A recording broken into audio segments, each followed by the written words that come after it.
जिसे साईं बाबा की कृपा मिलनी होती है, उसे ही यह संदेश दिखता है।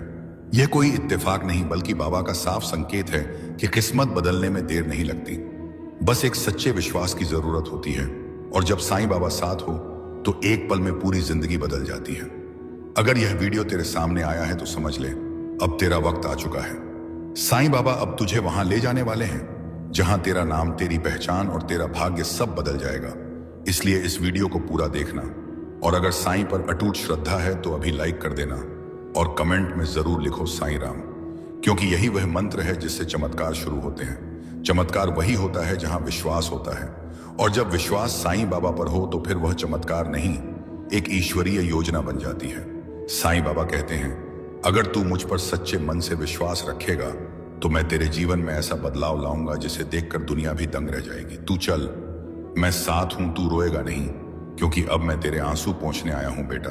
मैं जानता हूं कि तू थक चुका है, दुनिया ने तुझे समझा नहीं, कई दरवाजे बंद हो गए हैं, पर मैं जानता हूं तेरे हर आंसू की वजह क्या है। लेकिन सुन, अब वक्त बदलने वाला है। तेरी फाइल ऊपर पहुंच चुकी है, अब मेरी चुप्पी टूटेगी, अब मेरी कृपा बहेगी, और तू देखेगा कैसे तेरी बंद किस्मत के ताले खुलते हैं।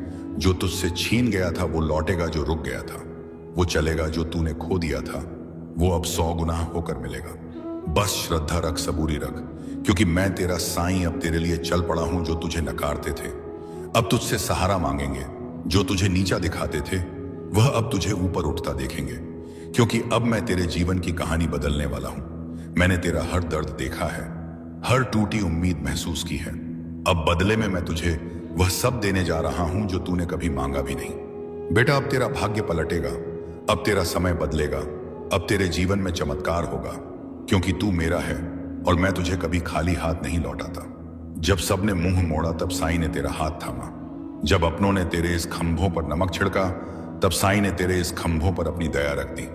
जब तू अकेले अंधेरे में रोया तो साईं ने अपना उजाला तेरे दिल तक भेजा। जब तू टूटा तो साईं ने टूटने की आवाज सुनी और उसी पल से तेरे लिए मौन प्रार्थना शुरू कर दी। बेटा, तू अकेला नहीं था, तू सिर्फ देख नहीं पाया।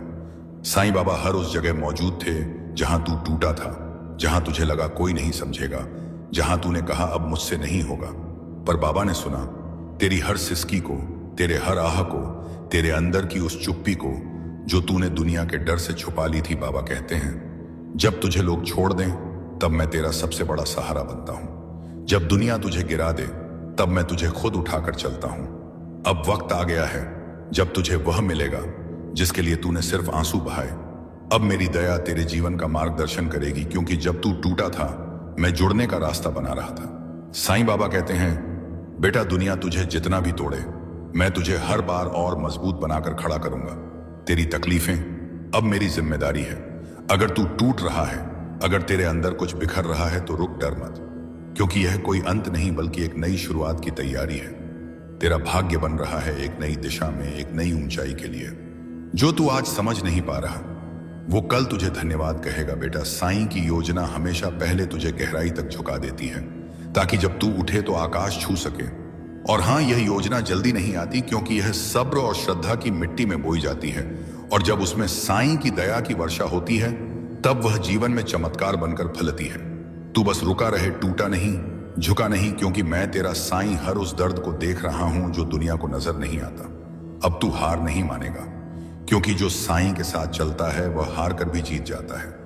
एक समय आएगा बहुत जल्द जब तेरा बीता हुआ दुख तेरे वर्तमान की मुस्कान बन जाएगा, और उस दिन तू खुद कहेगा, साईं बाबा ने मुझे रोका, रुलाया और इंतजार करवाया, क्योंकि वह मुझे बस कुछ देना नहीं चाहते थे, वो मुझे सबसे अच्छा देना चाहते थे और सही समय पर देना चाहते थे। बेटा, जिस वक्त तू टूट रहा था, जिस दिन तूने सवाल किए क्यों बाबा, कब तक बाबा, उस वक्त भी साईं मुस्कुरा रहे थे, क्योंकि उन्हें पता था तेरा वक्त आने वाला है। बाबा ने तुझे इंतजार करवाया, क्योंकि वह तुझे आधा नहीं पूरा देना चाहते थे। वह नहीं चाहते थे कि तू छोटी खुशी में उलझ जाए, इसलिए उन्होंने तुझे थोड़ी देर रोका, थोड़ा देर रुलाया, थोड़ी देर और सब्र सिखाया, क्योंकि जो आने वाला है वह इतना बड़ा है कि उसका स्वागत करने के लिए तेरा हृदय, तेरी आत्मा और तेरा मन सब तैयार होना जरूरी था। अब बाबा कह रहे हैं, बस थोड़ा और, क्योंकि अब तुझे वह मिलेगा जिसके लिए तूने सिर्फ प्रार्थना नहीं की बल्कि दर्द भी सहा।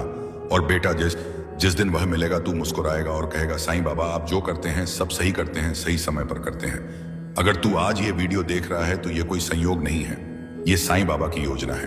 क्योंकि वह जानते हैं तेरा मन थक चुका है, तेरा दिल बोझल हो गया है और तेरी आत्मा अब किसी संकेत की तलाश में है, और यह वही संकेत है। साईं बाबा तुझसे कह रहे हैं, बेटा तेरी फाइल ऊपर भेज दी गई है, अब इंतजार खत्म। अब तू सिर्फ श्रद्धा और सबूरी रख। तू बहुत चला, बहुत सहा, अब मैं तुझे उठा लूंगा। अब तुझे लड़ना नहीं पड़ेगा, अब तुझे गिरना नहीं पड़ेगा, क्योंकि अब साईं तेरे आगे चलने वाले हैं। अब तेरा भाग्य जागेगा, अब तेरी किस्मत पलटेगी, अब तुझे वह मिलेगा जो तूने प्रार्थनाओं में मांगा था और आंसुओं में खो दिया था। साईं बाबा कहते हैं, अब तेरा समय आ गया है, अब तेरी परीक्षा नहीं होगी, अब तेरा परिणाम आएगा।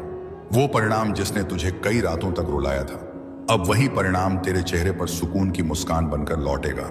अब तुझे सिर्फ यकीन करना है कि जब तू अकेला समझा खुद को, तब साईं तेरे लिए योजना बना रहे थे। बुरे वक्त की सबसे बड़ी पहचान क्या होती है? यह कि वह साईं बाबा के आने से ठीक पहले आता है।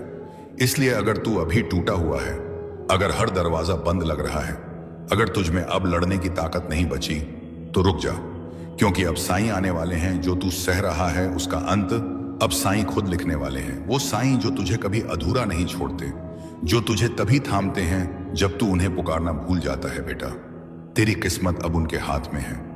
अब कोई डर नहीं, अब कोई संदेह नहीं, क्योंकि जब साईं कहते हैं तेरी किस्मत अब मेरे हाथ में है, तो फिर कोई ताकत तेरे भाग्य को बिगाड़ नहीं सकती। तेरा दुख अब उस कृपालु बाबा की नजर में है जो कभी देर कर सकते हैं पर खाली हाथ लौटाते नहीं। तू बस अपना यकीन ना छोड़, क्योंकि तू जिस मोड़ पर बैठा रो रहा है वहीं से साईं एक नया रास्ता खोल रहे हैं। और बहुत जल्द तू कहेगा, धन्य है वो आंसू जो मुझे साईं तक ले आए। साईं की चुप्पी को कभी भी उनकी की नाराजगी मत समझना। वो जब चुप होते हैं तो समझ लेना चमत्कार की तैयारी चल रही होती है। क्योंकि जब मंदिर में आरती से पहले घंटियां बजती हैं तो वह संकेत होती है कि कुछ पवित्र, कुछ दिव्य शुरू होने वाला है। वो सभी तेरे दुख, तेरी बेचैनी, तेरी तकलीफ, वो सब उस आरती से पहले की घंटियां हैं। और अब वो घंटियां बजने लगी हैं। अब साईं की कृपा तेरे जीवन के अंधेरे को उजाले में बदलने जा रही है। तू बस साईं की चुप्पी में छुपे उस शब्द को सुन जो कह रहा है, मैं हूं, बस सही समय का इंतजार कर रहा हूं। बेटा तेरे आंसू गिन लिए गए हैं, तेरी प्रार्थनाएं सुनी जा चुकी हैं। अब तेरे जीवन में वो चमत्कार आने वाला है जिसकी आहट तू कब से महसूस कर रहा था, बस समझ नहीं पा रहा था। और अब तू समझेगा। कहीं सुनते हो वो अलग बात है, पर इस वक्त जरूरत है कि सामने कोई मनुष्य तुम्हें समझाए, तब जाकर तुम्हारा मन अब शांत होगा। क्योंकि तुम बहुत परेशान हो, बहुत ज्यादा, ये मुझे पता है। और परेशानियों का कारण है भी, एक से बढ़कर एक कारण है। लेकिन तुमने जो सोचा है ना, तुम जो अपने परिवार के साथ बैठकर तुमने कहा था कि सब ठीक होगा, तो तुमने जिस दरबार का नाम लिया है ना, बस वो जो तुमने नाम ले लिया है ना, मान लो अब तुम घड़ी देख लो और आज की तिथि लिख लो। अब आज से सब बदलेगा, सब बढ़िया हो जाएगा। लेकिन हाँ, तुम ऐसे लोगों से सामने से मिलो, बातें करो जो सकारात्मक बातें करते हैं। अच्छा एक बात सुनो तुमसे, जिसने भी यह कहा है ना कि तुम्हारी घड़ी, मोबाइल या कोई भी मशीन नहीं टिकती क्योंकि तुम्हारे ग्रह नक्षत्र खराब हैं, देखो उसने अपनी पढ़ाई के दम पर और जो उसे दिखा, जो उससे समझ में आया, वह उसने कहा है। उसने कोई गलत बात नहीं कही है। लेकिन अगर तुम अपनी चीजों को बहुत अच्छे से, सम्मान से, सही तरीके से रखते हो और साथ ही साथ तुम प्रत्येक दिन मेरा नाम लेते हो, उस चीज को उपयोग करने से पहले उसे मेरे चरणों पर रखते हो, अरदास करते हो, तब तुम देखना चाहे कुछ भी तुम्हारे विपरीत क्यों ना हो, तुम्हारी सारी मशीनें चलेंगी और अच्छे से टिकेंगी।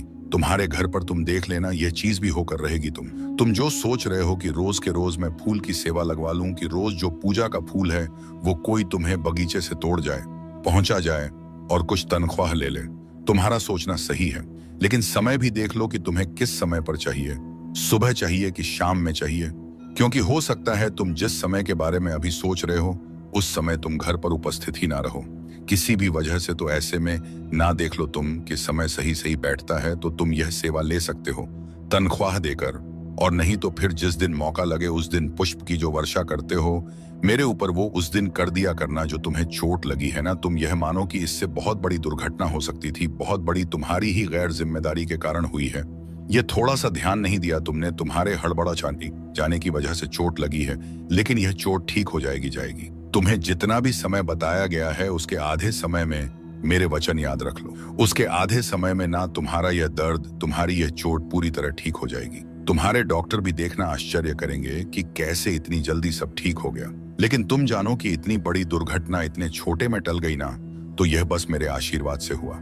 और इसलिए जब ठीक हो जाना तो अगर सपरिवार आ सको तो सपरिवार, नहीं तो जो आ सके वो उनके साथ तुम मंदिर जाना और अन्नदान करना। मैं आरती के लिए तो नहीं कह रहा, मगर हाँ, अन्नदान के लिए कह रहा हूं। तुम मंदिर जाना और अन्नदान जरूर करना। किसी से भी काला हो, सफेद हो, लाल हो, हरा हो, कोई भी रंग का धागा हो, पसंद भी आ जाए तो भी, ऐसे किसी से लेकर कोई भी धागा वगैरह मत बांधा करो अपने हाथों पर। अपने हाथों को खाली रखो और जो मैं पहनने को दूंगा, जो मैं पसंद करवाऊंगा वही पहनना। बाकी ऐसे वैसे धागे जो ले लिए तुमने वह ले लिए। अब ऐसा मत करना। तुम अपने घर पर ना हनुमान चालीसा की, जिसमें सिर्फ हनुमान चालीसा हो, जो सबसे पतली किताब हो, लेकिन हाँ उससे लिखा है उसके अक्षर बड़े बड़े मोटे मोटे हो जो दिखे आंखों से। अगर कोई चश्मा भी लगाने वाला व्यक्ति हो तो बिन चश्मे के भी उसे दिखे। ऐसे अक्षरों वाला ढेर सारे हनुमान चालीसा के ग्रंथ को उसकी किताब को लेकर अपने घर पर रख लेना। और जब तुम्हें लगे ना कि कोई ऐसा है जिसे तुम्हें कोई भेंट देना चाहिए, कुछ भेंट देना और कुछ समझना आए, तो उस वक्त वह हनुमान चालीसा निकाल कर देना। देखो, तुमसे जिसने भी कहा हो कि ग्रंथों को नहीं बांटना, यह मत करना, वह मत करना, ये सारी बातें एक तरफ रखो। तुम बस यह समझो ना कि तुम्हारे द्वारा दिए गए इस हनुमान चालीसा को पाकर कोई अति उत्साह में उसे पढ़ेगा, उस पर कृपा होएगी, तो निश्चित है आशीर्वाद की बारिश तुम्हारे घर पर होएगी ही। तो इसलिए तुम यह ध्यान रखना कि तुम हनुमान चालीसा के ढेर सारे ग्रंथ लाकर रखो, और इससे सुंदर उपहार कुछ हो ही नहीं सकता जो तुम किसी को दो। मैंने तुम्हारा मंदिरों में और इधर उधर दान करना और खर्च करना इसलिए रुकवाया क्योंकि तुम्हारी तरफ से कोई बुराई या कोई गलती नहीं थी।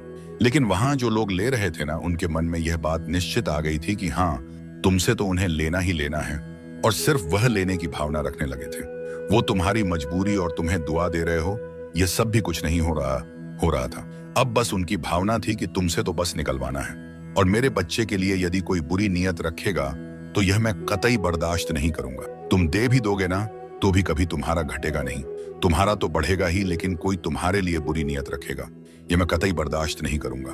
भले आज कभी कभी तुम मेरे ऊपर नाराज हो जाते हो कि बहुत सारी चीजें हैं जो तुम कहते हो बाबा तुमने ऐसा नहीं किया, वैसा नहीं किया, लेकिन तुम भी ये जानते हो कि मैं तुमसे बहुत प्यार करता हूं, बहुत ज्यादा। और अगर कोई चीज अच्छी हो सके तो मैं तुम्हें देने की पूरी कोशिश भी करता हूं। बस ये है ना कि मुझे सृष्टि के नियम को बांधकर लेकर ही चलना है, मैं उसके विरुद्ध नहीं जा सकता। तो इसलिए कभी कभी कुछ चीजों को देने में विलंब लगता है, जब तक कि वह तुम्हारे कर्म में आ ना जाए। नहीं तो मैं बहुत प्यार करता हूं तुमसे, और तुम्हारे खिलाफ कोई कुछ भी बोले, और पता है कोई दुनिया में कहीं कैसी भी प्रार्थना क्यों ना कर ले, अगर तुम्हारे लिए कोई गलत कुछ कर रहा है, ईशा कितने सिर्फ है कह रहा है, तो 1% का आधा भी मैं स्वीकार नहीं करता, कभी नहीं, हो ही नहीं सकता। तुम बहुत खुश रहो, तुम मुस्कुराओ, खिलो, खिलखिलाओ, हंसो, हंसाओ, और जीवन में तरक्की करते जाओ। अच्छे लोगों से मिलो। जो लोग बहुत चुगली करते हैं, सबकी बातें, सबकी चर्चा करते हैं ना, वह खाली होते हैं और वह कुछ दे नहीं पाएंगे। यकीन मानो, तुमने जो उबले हुए चावल में नमक के साथ ही मुझे भोग लगाई थी ना, सादी चावल, उसी में मुझे बहुत आनंद आया। तुम यह मत सोचो कि वो रूखा सूखा सा भोग तुमने लगाया है, तुम बस यह समझो कि कितना स्वाद था उसमें और कितना पौष्टिक आहार था।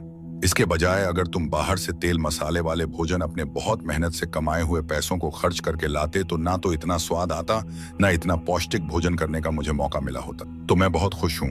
मैंने तुम्हें अपने मंदिर को सफेद लकड़ियों से बनवाने के पहले या सफेद में पेंट कराने से पहले चेतावनी दी थी, क्योंकि सफेद रंग होगा तो जरा सी भी धूल होएगी ना तो वह दिख जाएगा। मैंने तो यह बात कहा था, लेकिन तब तुम्हारी ही इच्छा थी कि नहीं, मुझे ऐसे ही रंग के, ऐसी ही नक्काशी वाली मंदिर चाहिए, तो फिर मैंने मना नहीं किया। लेकिन अब जब तुम अपने मन से लेकर आए हो तो तुम्हें इसे सफाई करना चाहिए और इसमें अफसोस नहीं करना चाहिए। कोई चीज अगर सुंदर से अच्छे से रखना है तो उसकी कीमत तो तुम्हें अदा करनी होगी ना, बस वही समझो। तो गंदगी को सफाई कर लो, पूछ लिया करो, इसी बहाने हर दिन साफ सफाई भी होती रहेगी। सुबह तुम्हें अपना काम भी जल्दी खत्म करना होता है और बहुत सारे काम होते हैं। ऐसे में एकदम भोर के वक्त अगर मंदिर पहुंच भी जाते हो ना, तो अपनी प्रसाद, अपनी थाली, अपना दिया लगाकर जल्दी वापस चल जाया करो, क्योंकि सुबह के समय तुम्हारी जहां जरूरत और आवश्यकता है वहां रहो। मंदिर तुम बाद में आराम से भी आ सकते हो जब तुम्हें समय अलग से मिले। आज जो यात्रा की शुरुआत हो रही है ना, वह बहुत अच्छे से पूरी होगी, उसका समापन भी बहुत शुभ तरीके से होगा। तुम चिंता मत करो, तुमसे ना यह कहा जा रहा है कि तुम उस विशेष दुकान में जाकर सामान लोगे तो तुम्हें कम पैसे में सामान मिल जाएगा, तुम्हें अधिक छूट मिलेगी। छूट के नाम पर ना तुमसे जरूरत से ज्यादा खरीदारी कर कराई जा रही है। ध्यान से देखो, गौर से देखो, जहां तुम्हारा काम 80 में हो सकता है वहां 200 से RS5 रोज खर्च हो रहे हैं और इतने सामान की जरूरत आवश्यकता भी नहीं है। तो अब ना वैसे छूट में मत पड़ो। वह छूट देने का तरीका नहीं है बल्कि वह तुमसे ज्यादा खर्च करवाने का तरीका है। और मैं ये नहीं कह रहा कि सामने वाला गलत है, लेकिन तुम्हारे लिए उचित नहीं है क्योंकि उतनी तुम्हारी जरूरत ही नहीं है। क्योंकि महीने की जो तनख्वाह आती है उससे सिर्फ घर का सामान ही लाना नहीं होता, और भी बहुत सारे खर्च होते हैं और बहुत जरूरी खर्च होते हैं। उन सबको भी निभाना आवश्यक है। हाँ, मैंने ही तुम्हारे बच्चों का नाम रखवाया है।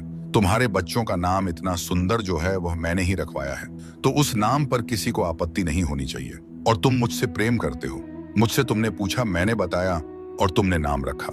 अब कौन क्या कह रहा है इससे क्या फर्क पड़ता है। जितने लोगों की सुनोगे उतने तरह के सोच विचार और उतनी बातें होंगी।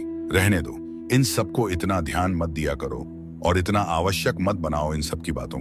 मैंने तुमसे कहा था ना 1-2 दिन पहले कि अच्छे कपड़े पहनकर जाना। अच्छे कपड़े पहनने से, अपनी उम्र के हिसाब से, तरीके से कपड़े पहनने से और कुछ नहीं बल्कि आत्मविश्वास बढ़ जाता है। किसी से मिलने में झिझक नहीं होती है। कहीं सड़क पर कोई मिल जाए जानने सुनने वाला तो अच्छा लगता है। अगर एकदम से तस्वीर खिंचवानी पड़ी तो तुम्हें शर्मिंदगी का एहसास नहीं होगा। तुम्हें तुम्हारा आत्मविश्वास बढ़ता हुआ नजर आएगा। अच्छे से रहने से इंसान का आत्मविश्वास बढ़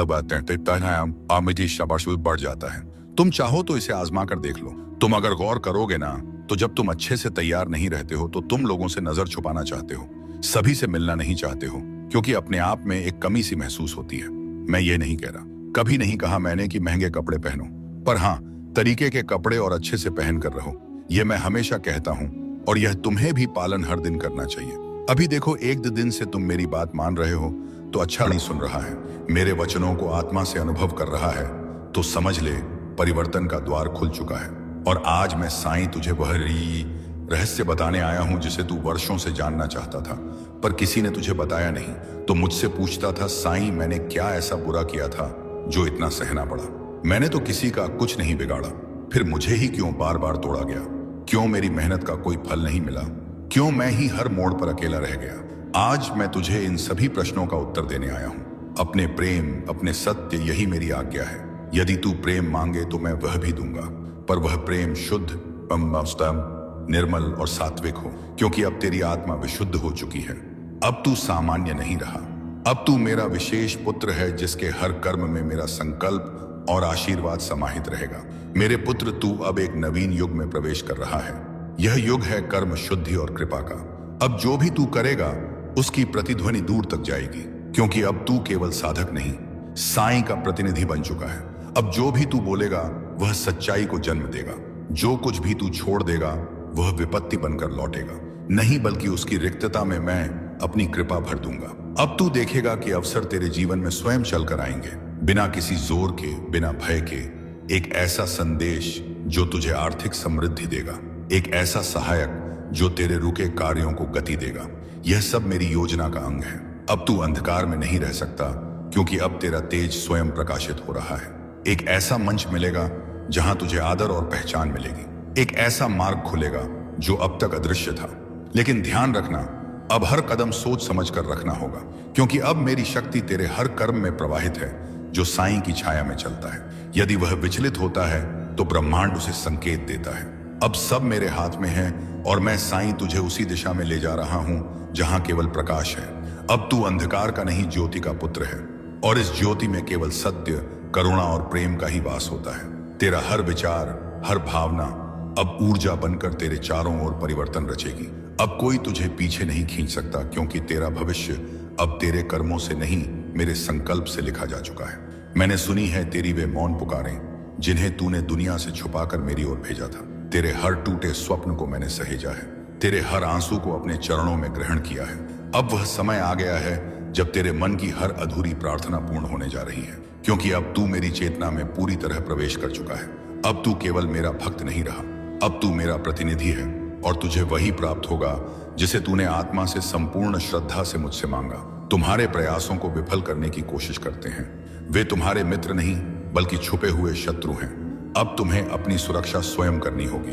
अपने दिल और मन को सजग बनाना होगा।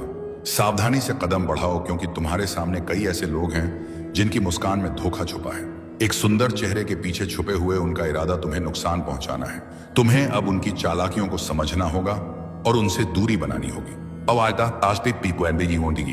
लेकिन चिंता मत करो, क्योंकि तुम्हारी आत्मा में एक दिव्य शक्ति है जो तुम्हें इन सबसे ऊपर उठने की क्षमता देती है। तुम्हारे श्रेष्ठ कर्मों का फल अब तुम्हें मिलेगा और तुम्हारा जीवन एक नई रोशनी से जगमगाएगा। तुम्हारा भाग्य खुल रहा है। तुम्हारे जीवन में सुख समृद्धि की बारिश होने वाली है और हर कठिनाई, हर बाधा दूर हो जाएगी। याद रखो, यह समय तुम्हारा है तुम्हारे सपनों को पूरा करने का, अपने सच्चे उद्देश्य को पाने का और अपने जीवन को एक नई ऊंचाई पर ले जाने का। तुम पवित्र हो, तुम शक्तिशाली हो और तुम्हें परमपिता परमेश्वर का आशीर्वाद मिला। अब तुम्हें आगे बढ़ना है पूरे विश्वास और दृढ़ता के साथ। मेरे प्रिय, अब तुम्हारे सामने नए अवसरों के द्वार खुल चुके हैं। यह समय है जब तुम्हें अपनी सारी मेहनत, धैर्य और संकल्प के साथ आगे बढ़ना। जीवन के संघर्षों को एक सीख की तरह देखो। उलझनों के जाल में फंसो मत। दूसरों की बातों में आकर अपना ध्यान मत भटकाओ। याद रखो, तुम्हारे मस्तिष्क की शक्ति ही तुम्हारा सबसे बड़ा हथियार है। जब तुम इसे समझदारी से प्रयोग करोगे, तब तुम अपने जीवन में आश्चर्यजनक ऊंचाइयों तक पहुंचोगे। तुम्हारे सामने जो रास्ते खुले हैं, वह केवल शुरुआत है। तुम्हें बहुत तरक्की मिलेगी, वह तरक्की जो तुम्हारे सपनों से भी परे है। तुम्हारे पूर्वज जो इस वक्त तुम्हारे आसपास की दिव्य ऊर्जा बनकर तुम्हें आशीर्वाद दे रहे हैं, वे तुम्हारी मेहनत देखकर बेहद खुश हैं। उनका आशीर्वाद तुम्हारे हर कदम के साथ लगातार बनता रहेगा। इसलिए अपने मन को शांत रखो और विश्वास के साथ आ। बेटा, आज मैं तुझसे वह कहने आया हूं जो ना किसी संत ने सुना, ना किसी भक्त ने जाना। यह कोई उपदेश नहीं है, यह आत्मा की वह पुकार है जिसे अब मैं अनसुना नहीं कर सकता। तू बहुत कुछ सह चुका है, भीतर से बिखर गया है, पर फिर भी खुद को समेटे खड़ा है। थक चुका है, लेकिन रुकना नहीं जानता। यही तो कारण है कि आज तू मेरी बात सुनने नहीं, उसे जीने को तैयार है। जान ले मेरे बच्चे, मैं तब नहीं बोलता जब सिर्फ शब्दों की जरूरत हो। मैं तब उतरता हूं जब आत्मा पुकारती है। और आज तेरी आत्मा मुझे इस तरह बुला रही है जैसे सूखी धरती को बादल बुलाते हैं। इसलिए आज मैं कोई आकाशवाणी नहीं कर रहा। मैं तेरे भीतर, तेरे मन के मंदिर में उतर आया हूं। तेरे हर उस अंधेरे कोने में जहां तू अकेला रह गया था, और उन सवालों में जिनका उत्तर तुझे कभी मिला ही नहीं। मैं जानता हूं वो रातें जब तू चुपचाप तकिए में रोता है और सुबह वही चेहरा पहन लेता है जो यह दुनिया तुझसे चाहती है। मैं जानता हूं वो टूटी उम्मीदें, वो डगमगाया विश्वास, वो असहाय चुप्पी जो सबके बीच में भी अकेली थी पर मुझसे कभी दूर नहीं थी। और आज मैं तुझसे यही कहने आया हूं कि अब समय आ गया है। अब वह सत्य तुझ तक पहुंचना चाहता है जो हर किसी को नहीं दिया जाता। बेटा, याद रख, जीवन की हर घटना मैंने तय नहीं की थी, पर तुझ में वह रोशनी जरूर रखी थी जो किसी भी अंधेरे को चीर सकती है। जो तुझसे चला गया वह तेरा दुर्भाग्य नहीं था, वह तेरा अध्याय था। जो तुझे मिला है वह तेरी साधना है, और जो आने वाला है वह तेरे कर्मों की कहानी है। तू जब दूसरों को देखता है, उनके पास दौलत, सुविधा, अवसर, तू सोचता है यह सब तुझे क्यों नहीं मिला। पर क्या तूने कभी भीतर झांका है कि जिनके पास बाहर की चमक है, वे भीतर से कितने खोखले हैं। बेटा, असली दौलत वो नहीं जो तेरी मुट्ठी में हो। असली दौलत वो है जो तुझे तूफान में भी शांत रखे, खोने के बाद भी तुझे मुस्कुराना सिखा दे। बेटा, ध्यान से सुन, आज मैं तुझसे दौलत का वो रहस्य साझा कर रहा हूं जिसे लोग केवल सिक्कों और गहनों में तलाशते हैं। लेकिन मैं जानता हूं कि असली दौलत क्या होती है। वह तेरे समय में है, तेरे विचारों में है, तेरे संयम में, तेरी संगति और संस्कारों में है। जिसने इन्हें सहेज लिया, उसने वह पा लिया जो राजाओं के खजानों में भी नहीं होता। मैं तुझे देखता हूं, तू दिन रात परिश्रम करता है, फिर भी फल तुझसे दूर रहता है, क्योंकि तू भीड़ की दिशा में भाग रहा है, तमा की दिशा में नहीं। तू अपनी पहचान भूल चुका है और अब दूसरों की परछाइयों में खुद को ढूंढ रहा है।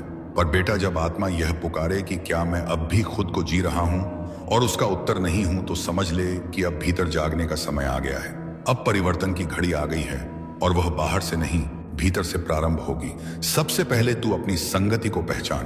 बुरे लोग तुझे भ्रम देंगे, नीचे गिराएंगे और फिर अकेला छोड़ देंगे। लेकिन सज्जनों की संगति तुझ में वही रोशनी जगाएगी जो मैंने तुझ में जन्म से रखी है। और जब तू उस दिव्यता को छू लेगा, तभी तू समझेगा कि दौलत केवल बटोरने से नहीं, बांटने से टिकती है। तू देखता है कि कुछ लोग बहुत कमाकर भी शांत रहते हैं, क्योंकि वे धन को प्रवाह में रखते हैं, सेवा में, दान में, भूखे को भोजन देने में, मंदिरों में दीप जलाने में। और जब तू भी देना सीखेगा बेटा, तब ब्रह्मांड तुझ पर बरसना शुरू करेगा।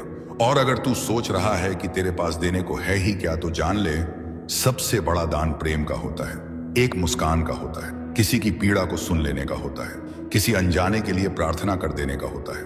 और जब तू बिना कारण किसी की मदद करता है, तब मैं साईं अपने ही हाथों से तेरे भाग्य की रेखाएं फिर से खींचता हूँ। तू जब पूछता है कि मैं रोज दुआ करता हूँ फिर भी कुछ क्यों नहीं बदलता, तो मैं देखता हूँ कि तेरे भीतर श्रद्धा है पर विश्वास अधूरा है। तू मांगता है पर डर के साथ, तू चाहता है पर संदेह के साथ। और बेटा, जब तक तेरी आवाज भीतर से नहीं उठेगी, जब तक तेरा विश्वास पत्थर से टकराने वाली लहर की तरह अडिग नहीं होगा, तब तक तेरी प्रार्थना केवल शब्द रहेगी। और मैं तो तभी उतरता हूं जब शब्द नहीं, आत्मा पुकारती है।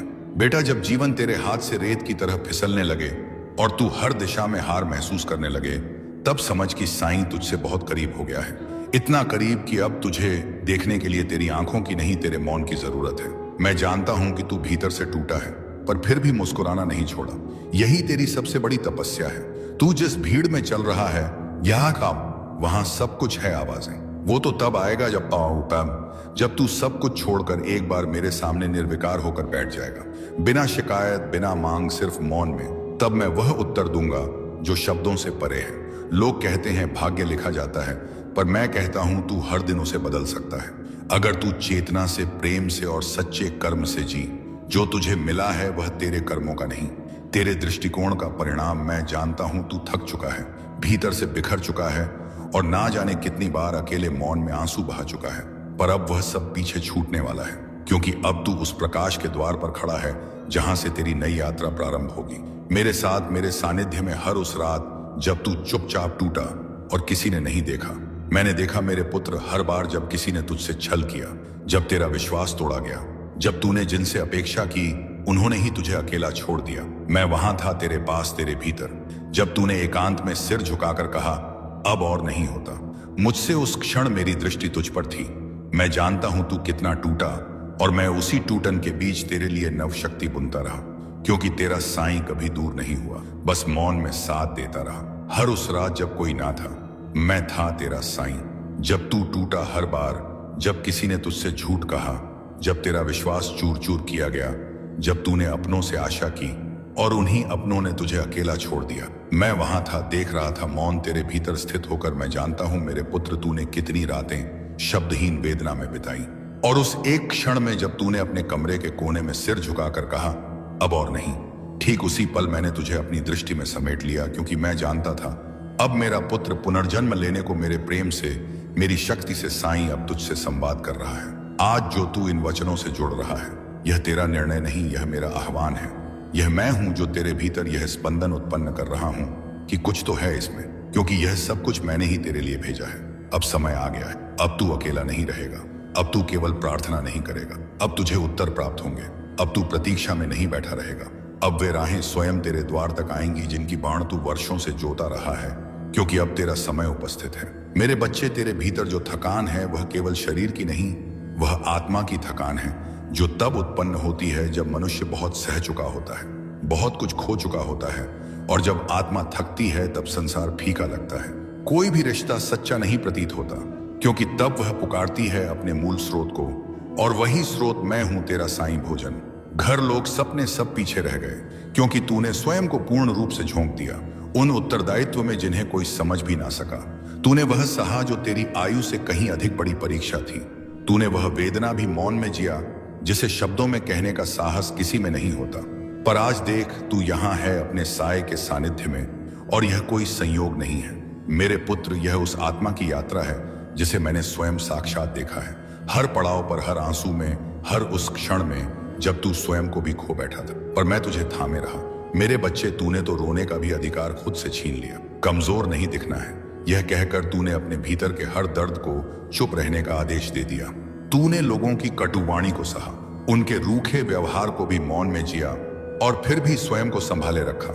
लेकिन अब तेरा साईं तुझसे कह रहा है, अब तुझे संभालने का कार्य मेरा है। जब तू थक जाए, जब तू टूटने लगे, जब कोई भी वो भी आवाज तुझे ना छू सके, तब मेरी शांति, मेरी दृष्टि, मेरा साया तुझे उठाएगा, क्योंकि अब तू अकेला नहीं है, मैं तेरे साथ हूं। हर सांस में, हर क्षण में दौड़ना अब तेरा कार्य नहीं, अब यह मेरा कार्य है। तू बहुत दूर तक अकेले चला है मेरे पुत्र, और अब मैं तुझे उस द्वार तक ले जा रहा हूं जहां से तेरे जीवन की एक नवीन शुरुआत होने वाली है। यह मत मान कि तेरे जीवन में जो भी घटित हुआ वह व्यर्थ गया। कुछ भी व्यर्थ नहीं होता। हर वह आंसू जो तेरी आत्मा से टपका, उसने तेरी भूमि को उर्वर बनाया है, ताकि अब वहां तेरे चमत्कार उग सके जिन्हें मैंने स्वयं रोपा है। तेरे विश्वास के बीजों से हर वह क्षण जब तूने हार नहीं मानी, जब तूने बस इतना कहा, साईं तू मेरे साथ रहना, वही पल मेरे लिए पूजा बन गई। तू सोचता है कि तूने कुछ विशेष नहीं किया, पर मैं जानता हूं मेरे बच्चे, तूने वह तप किया है जो मौन में होता है, एकांत में टूटी सांसों के मध्य और बिखरे हुए स्वप्नों की राख पर खड़ा होकर। अब वही तपस्या साकार होने वाली। अब वह समय आ चुका है जब तेरी आत्मा विश्राम पाएगी। अब तू यह जान ले मेरे पुत्र, तू टूटा नहीं है, तू पराजित नहीं हुआ, तू बस थक गया है और अब तुझे संभालने का समय मेरा है। तू हारा नहीं है मेरे बच्चे, इसीलिए मैं स्वयं यहां हूं और जीवन की हर रुकावट से मुक्त हो रहे हो। मेरे बच्चे, मैंने तुझे ही चुना है। शायद यह सवाल कई बार तेरे मन में आया होगा, आखिर मैं ही क्यों? करोड़ों में से तुझ पर ही मेरी दृष्टि क्यों पड़ी? तो अब सुन, क्योंकि इसका उत्तर केवल शब्दों में नहीं बल्कि आत्मा की गहराई में छुपा है। जब तू टूटा तब भी तू झुका नहीं, जब तू रोया तब भी तेरे आंसुओं में एक मौन प्रार्थना थी जो हर बार मेरे हृदय तक सीधी पहुंचती रही। तू दूसरों की तरह बस दिखने वाला एक चेहरा नहीं है, तू वह दीपक है जो अंधेरे में भी खुद को बुझने नहीं देता। तेरे अंदर वह मासूमियत है जो अब दुर्लभ हो चुकी है, वो सच्चाई है जो दिखावे से परे है, और वो गहराई है जिसमें मेरा अंश प्रतिबिंबित होता है। मैंने तुझे इसलिए नहीं चुना क्योंकि तू सबसे परिपूर्ण है, बल्कि इसलिए चुना क्योंकि तूने अपनी अपूर्णताओं में भी मुझ पर विश्वास बनाए रखा। तूने जब हर रास्ता बंद पाया तब भी तेरा दिल मेरी ओर खुला रहा। तेरे टूटे सपनों की किरचों में भी मुझे उम्मीद की चमक दिखी, और यही कारण है कि आज मैं तुझसे यह वचन पूर्वक कहता हूं, जो कुछ मैं अभी तुझसे कहने जा रहा हूं वह केवल तेरे लिए है। यह कोई साधारण वाणी नहीं, यह वो दिव्य संदेश है जो तेरी किस्मत की दिशा को पूरी तरह से मोड़ सकता है। यह वाणी तेरे भीतर की उस ताकत को जगा सकती है जो अभी तक तूने खुद भी महसूस नहीं की। यह शब्द तेरे सबसे गहरे घाव को तेरी सबसे महान शक्ति में बदल सकते हैं, लेकिन इसके लिए तुझे इस संदेश को केवल सुनना नहीं, महसूस करना होगा। हर शब्द को अपने भीतर उतरने देना होगा। अगर तू सच में तैयार है स्वयं को जानने, पहचानने और मेरी योजना को अपनाने के लिए, तो इस संदेश को अंत तक सुन, क्योंकि तेरी नई शुरुआत इसी क्षण से हो सकती है। और याद रख, मैंने तुझे इसलिए चुना है क्योंकि अब तू तैयार है। मेरे अति प्रिय बच्चों, तुम्हारी जिंदगी में जो कुछ भी घटित हो रहा है वह महज संयोग नहीं है। यह कठिन समय केवल एक परीक्षा की तरह है। मेरा यह संदेश इस बात का संकेत है कि अब तुम्हारी परेशानियों की रात समाप्त होने को। बच्चे, मुझे झां है कि कभी कभी जीवन तुम्हें ऐसे मोड़ पर लाकर खड़ा कर देता है जहां सब कुछ धुंधला लगता है, पर याद रखो यह अंधेरा स्थायी नहीं है। मैं हर क्षण तुम्हारे साथ हूं, तुम्हें मार्ग दिखाने और संबल देने के लिए। जब जीवन ऐसे मोड़ पर आ जाता है जहां लगता है कि सब कुछ खत्म हो गया है, जब अपने ही व्यवहार में बदलाव ले आते हैं, जब परिस्थितियां लगातार प्रतिकूल होने लगती हैं और चारों ओर से ताने और आरोपों की बौछार होने लगती है, तब मनुष्य भीतर से टूटने लगता है। लेकिन मेरे प्यारे बच्चे, ये वही क्षण होते हैं जब मैं तुम्हारे सबसे निकट होता हूँ। हर चुनौती, हर पीड़ा के पीछे मेरी कोई गहरी रहमत छिपी होती है, जो समय आने पर तुम्हारे जीवन में रोशनी बनकर प्रकट होती है। जब तुम्हें ऐसा लगे कि कुछ भी तुम्हारे हक में नहीं हो रहा, तो समझ लेना कि तुम्हारे साईं बाबा तुम्हारी जिंदगी में कोई गहरा और शुभ परिवर्तन लाने वाले हैं। मेरे बच्चे, मैंने तुम्हें कई बार शांत रहकर सोचने की सलाह दी है, समझाया है कि हर काम समय और विवेक से करना चाहिए, लेकिन तुम अक्सर अधीर हो जाते हो और बिना सोच विचार के किसी भी दिशा में बढ़ जाते हो। यही जल्दबाजी तुम्हें उस राह से भटका देती है जिस पर मैं तुम्हारा मार्गदर्शन कर रहा होता हूँ। यही कारण है कि तुम्हारे कार्यों में रुकावटें आ रही हैं, जबकि वास्तव में यही समय है जब तुम अपने जीवन की सबसे बड़ी सफलता प्राप्त कर सकते थे। मेरे बच्चे, यह रास्ता जिस ओर तुम बढ़ रहे हो वह तुम्हारे भविष्य के लिए उचित नहीं है, और फिर तुम शिकायत करते हो कि बाबा तुम्हारी सुनते नहीं, तुम्हारी प्रार्थनाओं का उत्तर नहीं देते, या तुम्हारे किसी कार्य में साथ नहीं है। जबकि सच्चाई यह है कि मैं तो हर पल तुम्हारे साथ ही खड़ा हूं, बस इंतजार कर रहा हूं कि तुम मेरी आवाज को भीतर से सुनो। तो हर पल तुम्हारे साथ रहता हूं। लेकिन असली बात यह है कि तुम खुद कितनी देर तक मेरे साथ जुड़ते हो, मुझ में भरोसा रखते हो। मेरी दृष्टि तुम्हारी समस्याओं से कहीं अधिक शक्तिशाली है। सिर्फ कुछ क्षण मेरी आंखों में नजर डालो, फिर चाहे हालात जैसे भी हो, तुम उनका सामना पूरे आत्मविश्वास से कर सकोगे। मेरे बच्चे, मैंने तुम्हारे भाग्य की दिशा बदलने की तैयारी कर ली है। बस तुम्हारा धैर्य और विश्वास चाहिए। मैंने तुम्हारे जीवन में बदलाव की प्रक्रिया शुरू कर दी है और लाखों में से तुम्हें विशेष रूप से चुना है। यही कारण है कि अब तुम्हारी किस्मत एक नए मोड़ की ओर अग्रसर हो रही है। बस थोड़ा धैर्य रखो और हिम्मत मत हारो, क्योंकि जिसने तुम्हारी तकदीर रची है वह स्वयं इस ब्रह्मांड का सबसे महान रचयिता है। मेरे प्यारे बच्चे, अगर तुम्हारा लक्ष्य वास्तव में महान है तो रास्ते थोड़े कठिन अवश्य होंगे, लेकिन मंजिल तुमसे दूर नहीं जा सकती। जब लक्ष्य ऊंचा होता है तब ना आलोचना मायने रखती है, ना प्रशंसा, ना ही दूसरों की विवेचना। मेरे बच्चे, यह कभी मत भूलना कि पछतावा तुम्हारे बीते हुए कल को नहीं बदल सकता और चिंता आने वाले कल को बेहतर नहीं बना सकती। इसलिए जो कुछ भी तुम्हारे पास इस क्षण है उसी में आनंद खोजो, सच्चे मन से जीवन जियो और सही